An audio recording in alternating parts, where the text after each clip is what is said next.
مشہور و معروف آپ میں سے ہر ایک کی زبان پر وہ رباعی رہتی ہے کہ شاست حسین بادشاہ است حسین، دین است حسین، دی پناہ است حسین. یہ جو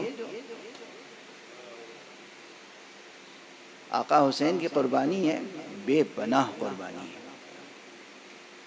اور اس عمل میں وہ قوت ہے، اس قربانی میں وہ قوت ہے، وہ تاثیر ہے، وہ حرکیت ہے کہ قیامت تک انقلاب آفری قوت کے طور پر باقی رہے گی یہ قربانی. آج 2 محرم ہو گئی. 2 محرم کو آقا حسین کربلا پہنچ گئے تھے، مگر اللہ اکبر کیسی کیسی منزلوں سے گزر کے پہنچے تھے. 2 محرم کو کربلا پہنچ گئے تھے مگر کیسی کیسی منزلوں سے ہو کے گزرے تھے. کسی منزل پر حضرت مسلم کی شہادت کی خبر ملی، کسی منزل پر حضرت قیس ابن مسہر صیداوی کی شہادت کی خبر ملی، کسی منزل پر حر نے آ کے راستہ روکا. مگر ہر منزل پر آقا حسین نے سیرت مصطفیٰ صلی اللہ علیہ وآلہ وسلم کے چراغ روشن کیے ہیں ہر منزل پر.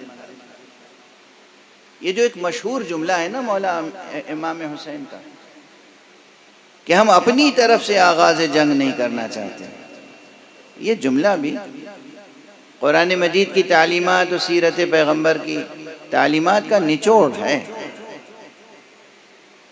جنگ کا آغاز آقا حسین کو کرنا ہوتا تو وہیں کر لیتے جہاں حر سے پہلے ملاقات ہوئی تھی. پیاسا لشکر، بے جان لشکر، اس لشکر کو ہرا دینا کوئی بڑا کارنامہ تھا، مگر نہیں. دشمن کا لشکر ہے، بے جان ہے تو اس میں جان ڈال رہے ہیں، پیاسا ہے تو اسے پانی پلا رہے ہیں. تاریخ نے کیا کیا منظر محفوظ رکھے ہیں. ایک شخص تھا حر کے لشکر میں جو پیاس کی شدت سے اس قدر حواس باختہ تھا کہ اس کی آنکھوں میں دھند تھی، دھند. آقا حسین کے حکم سے لوگ اس کے پاس لے کے مشک پہنچے. اس کے دہن کے پاس مشک کا دہانہ ہے مگر اس سے پانی پیا نہیں جا رہا ہے، پانی ادھر ادھر بہہ رہا ہے. یہ حسین اپنے مقام سے اٹھے، قریب آئے، اپنے ہاتھوں سے یہ چلو بنا کے اور اسے پانی پلایا. جب وہ سیراب ہو گیا اور واپس ہوئے تو اس نے پوچھا کسی سے کہ یہ کون ہے؟ کہا یہی تو ہیں حسین ابن علی.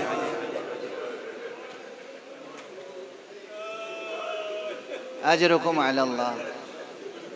دیکھیے میں نے کوئی مبالغہ اور کوئی تصنع اس واقعے کے بیان میں نہیں کیا، کھردرے الفاظ میں تاریخ کا واقعہ بیان کر دیا، مگر کیا تڑپ تڑپ کے آپ گریہ کر رہے ہیں.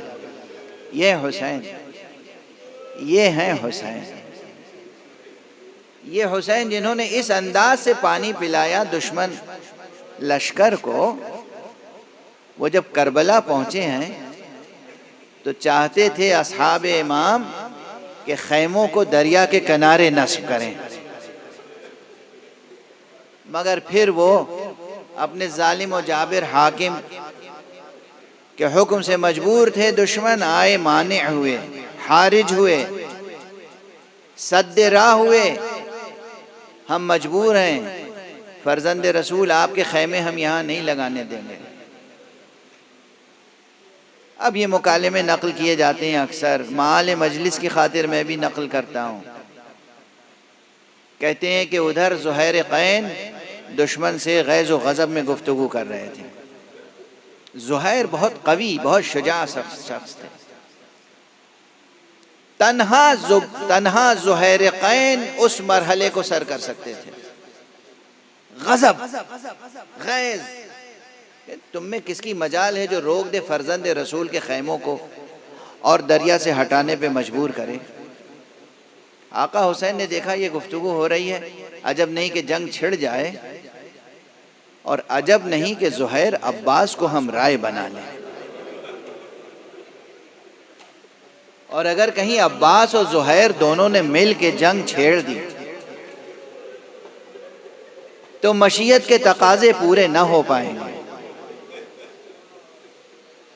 اب آقا حسین نے نہ زہیر کو خطاب کیا اور نہ حضرت عباس سے خود خطاب فرمایا۔ کہتے ہیں کہ جناب امام حسین جناب زینب کے پاس تشریف لے،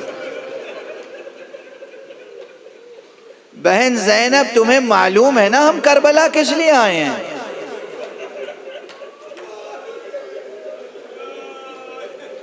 بہن زینب ہم تو قربانیاں پیش کرنے کے لیے آئے ہیں۔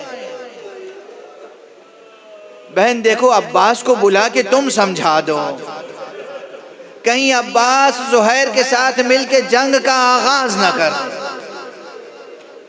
ہائے وہ شجاع عباس، وہ بہادر عباس، وہ آقا حسین کی خدمت کے لیے جان فروشی اور جان نثاری کرنے والا عباس، وہ عباس با وفا جو مچل رہا تھا امام کے دشمنوں کو تہ تیغ کرنے کے لیے، اسے کس طرح مجبور ہونا پڑا جب زینب نے بلا کے کہا بھیا عباس دیکھو ہماری طرف سے جنگ کا آغاز نہ ہونے پڑا۔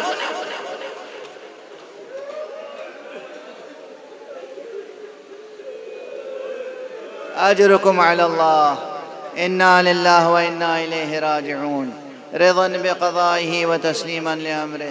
پروردگار ہماری اس عبادت عزا کو قبول فرما۔ معبود پروردگار خون حضرت سید الشہداء کا واسطہ ملت اسلامیہ کو تہذیب آل محمد کے سانچے میں ڈھال دے۔ پروردگار ہمارے سینوں میں چراغ توحید روشن رہے۔ پروردگار ہمارے ہاتھوں میں ہمیشہ دامان ختم نبوت رہے۔ پروردگار ہمارے قدم ہمیشہ صراط مستقیم ولایت پہ گامزن رہیں۔ پروردگار ہماری ملت کا رشتہ علم سے اور علماء سے برقرار رہے۔